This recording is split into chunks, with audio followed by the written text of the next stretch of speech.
Hi and welcome back to my channel. Now, before I get started, I've got to say a massive thank you to Ryan over at Francis Gaye of Coventry. They're a relatively new Sinn dealer based, as I say, in the heart of the West Midlands in Coventry. And if you're in driving distance there, I'd strongly recommend going in and checking out their range. I've got a really good selection. But if you can't do that, they'll always post your watch out in the UK. That's no problem at all. So basically, here we have the Icon and the new Upstart. So the Icon, that is being the Sinn U1. Been around for 17 years and still going strong. And here we have the new kid on the block. This has only been going on for just under 2 years now, and this is the U50. Now, I wanted to just put them side by side so you get the idea of how they look and compare to each other. Now, obviously, both watches are available on matching straps or even the matching bracelet like I have there, but just makes it easier to distinguish them here. So, what have we got? Here, the Icon. This is a 44mm, just over 14.5mm thick, 50mm lug to lug, 22mm band. Here we have a 41mm, 11mm by 48mm, and a 20mm band. And it really is exactly the same, but just slimmed down. Both have almost identical dials, both featuring what Sinn fans call the Lego hands and hour markers, both on that matte finish dial with just the minimal text top and bottom. Obviously at the top we have Sinn, at the bottom we have the U100 automatic with its 1 kilometer of water resistancy. Now here we have the same overall architecture with the Sinn, and we have U50 automatic, but with only 0.5 kilometer of water resistance, so 500 meters. I know sometimes what a pain, but you know, I can, funny enough, live with 500 meters. Both have a wonderful date window at the 3 o'clock position. The good thing is, with a lot of watches, they kind of put a frame around it and really highlight that it is a aperture looking at a separate disc, a date disc, where these, the actual colour of the date disc is exactly the same matte finish, and it almost looks like the 19 is just printed on the dial. Now, both watches have sapphire crystals. This, I would say, it seems almost a fraction clearer, almost like this has got AR coating, this one hasn't. I don't know. Outside, it does seem to pick up more reflections. I'm not quite sure there. As for Loom, both of these watches feature decent Loom, but I would say the U50 seems to last a little bit longer. Can't see why that is. I presume they use the same Superluminova. I'm not sure. Now, one of the big differences amongst these watches is the bezel action. If I turn the U1, feels perfectly all right, but there is quite a bit of backplay on that. It's not the smoothest, don't get me wrong, nothing wrong with it, but it's not great. If I turn the U50,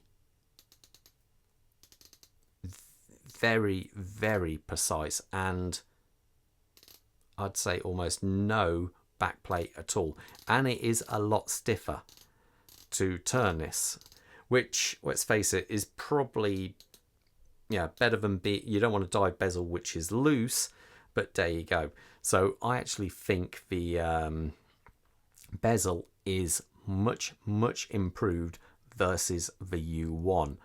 So the actual design of the case, they are exactly the same really when you look at them. It's just this is a lot slimmer and fits much more comfortably, I would say, on your wrist. Both have the captive bezels, as you would expect. So what I mean by that, you can't just prise them off. You have to undo a set of 3 screws to release them. And it's a much safer way of removing your bezel.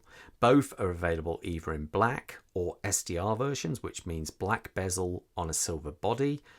Both have an infinite amount of kind of different coloured straps, as you get an idea from looking at that. So that's it. The one advantage you do have with the U1, there are more dial options. Blue, black, and there's black with ivory, where the U1 at the moment is only available in this black dial, this standard layout. And I do point that out as at the moment, but enough said about that. So, say strap size, 22 versus 20. So I just think it keeps with the proportional size to the case. Now, this is a little bit more interesting, but this is a side note. As you can see, both watches feature the new Sinn style clasp, but have you noticed how this one is a little bit darker? And that is because this is a teglemented clasp. In fact, the whole U50 on this one is teglemented. Don't get me wrong, you can get that on the U1 as well, but you can see how a teglemented steel is a fraction darker. But they both have the same adjustable clasps on these both models. Now, the other difference is both watches house a Solita movement. Nothing wrong there. It is top grade, so you're talking chronometer spec accuracy with both watches. But this one uses the SW200/1. Tried and tested, can be temperamental if you overhand wind it, but yeah, still no problem. If this is your everyday watch and you're not winding it excessively all the time, you're never going to have a problem. This, on the other hand, carries the Solita SW300 and 301. And the reason being is that it is a slimmer movement, thus allowing you to have a slimmer case, but also carries an extra 4 hours of power reserve. So this one has 42 hours, this one has 38. So I would say another score to the U50, personally anyway. Let me put these on my wrist so you get an idea actually how they look. So if I zoom out here, wrist check, I'm wearing the UX at the minute, which is a 44mm model. Now, I have a 7¼ inch wrist. So give you an idea. I haven't sized these bracelets as the shop has only let me on to review. And you can see it, to be fair, it doesn't look too bad at all. You know, it's no problem. It's a big watch. I think as long as you have probably a 7-inch wrist, no problem at all. I say that, but my wife actually wears my UX and she's got diddy tiny little wrists. But that's how it looks, nothing wrong. Now, if I put the U50 on,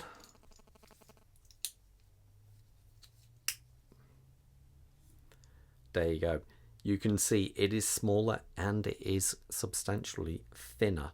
Now, remember, this watch would look bigger if you were wearing it on a bracelet. Because if you imagine, when you have a rubber strap on this, you can see you read from that. You don't read here from the lugs. And that's it there.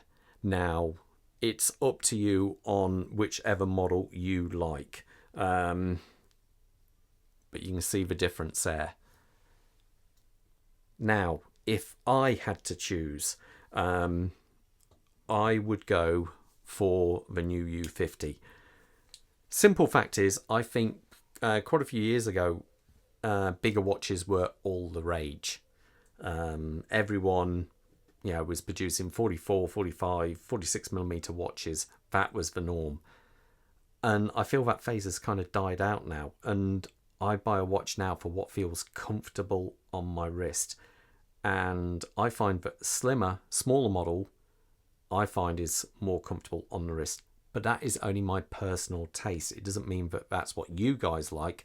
You might be the other way around. You think, no, that's far too girly. I don't know. But I personally think the U50 is a successor to the U1. Slightly better movement, and the bezel action, I think, is better than the U1.